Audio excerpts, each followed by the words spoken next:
প্রথমেই জানাই প্রিয় বন্ধুদের বুদ্ধ পূর্ণিমার শুভেচ্ছা। আজকে সোনামুগ ডাল দিয়ে করব ভেজিটেবিল ডাল। 1 কাপ সোনামুগ ডাল নিয়ে ভালো করে ধুয়ে জল ঝরিয়ে রেখে দিয়েছি। কড়াইতে একটু ঘি দিয়ে ভেজে নেব ডালটা।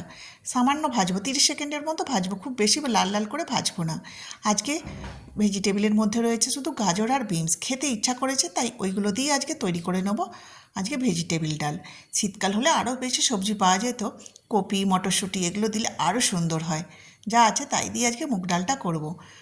ভাজা হয়ে যাওয়ার পরে পরিমাণ মতো জল, লবণ আর 2টো কাঁচা লঙ্কা দিয়ে ডালটা সিদ্ধ করতে বসিয়ে দিলাম। এদিকে ফ্রাইং প্যান বসিয়ে দিয়েছি, ছোট্ট ছোট্ট করে গাজরটা কেটেছিলাম, সেটা সর্ষের তেলে ভেজে নেব।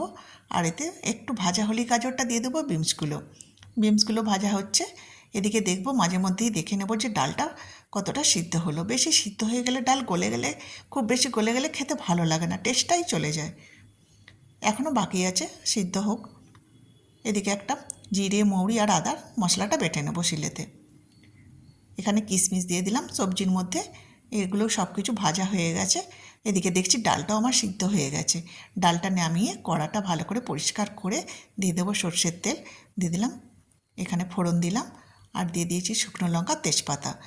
ফোড়নটা ভালো করে আসার পরেই দিয়ে দিলাম বেটে রাখা মশলা, আদা, জিরে, মৌরি। এটা ভালো করে কষিয়ে নেবো। যত মশলা ভালো করে কষানো হয় ততই কিন্তু তার টেস্টটা আসে, যে কোনো সবজিতেই। দিয়ে দিলাম হলুদ আর লবণটা আগেই আমি ডালে দিয়েছি। এখানে দিলাম চিনি, মুগের ডাল যেহেতু চিনি দিতেই হবে। আর একটা টমেটো দিয়ে দিই ছোটো ছোটো করে কেটে, সেটাও ভালো করে কষিয়ে নেব। সব কষানোর পরে এবার ভেজে রাখা সবজিগুলো দিয়ে দিলাম। যেহেতু ভেজে রেখেছি, খুব বেশি আর ভাজবো না। মশলা আমার রেডি হয়ে গেছে।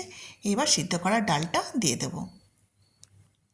এই ডালটা খেতে না খুব ভালো লাগে। এই ডালের সাথে গরম গরম বেগুনি কিংবা কুমড়ি হলে আরও সুন্দর। শুরু করে পোস্ত দিয়ে আলু ভাজাটাও কিন্তু দারুণ ম্যাচ করে। গরম গরম ভাতে তো দারুণ লাগবে। ভেজিটেবিল ডাল আমার ফোড়ন দেওয়া হয়ে গেছে। এবার একটু ঘি দিয়ে দেবো। ডালটা অনেকটাই ঘন ছিল, একটু জল দিয়েছি। ঘি দিয়ে 5 মিনিট চাপা দিয়ে রেখে দিলেই ডাল কিন্তু রেডি হয়ে যাবে। চাপাটা দিয়ে দিলাম। এদিকে আমার রান্না সব কমপ্লিট হয়ে গেছে। 5 মিনিট পরে ফিরে এলাম। দেখুন ডাল একদম রেডি, গরম গরম খাওয়ার জন্য একদম রেডি হয়ে গেছে। এবার একটা বড় বাটিতে ঢেলে নেব। চলুন, আজকে খাবার জন্য ডাল রেডি।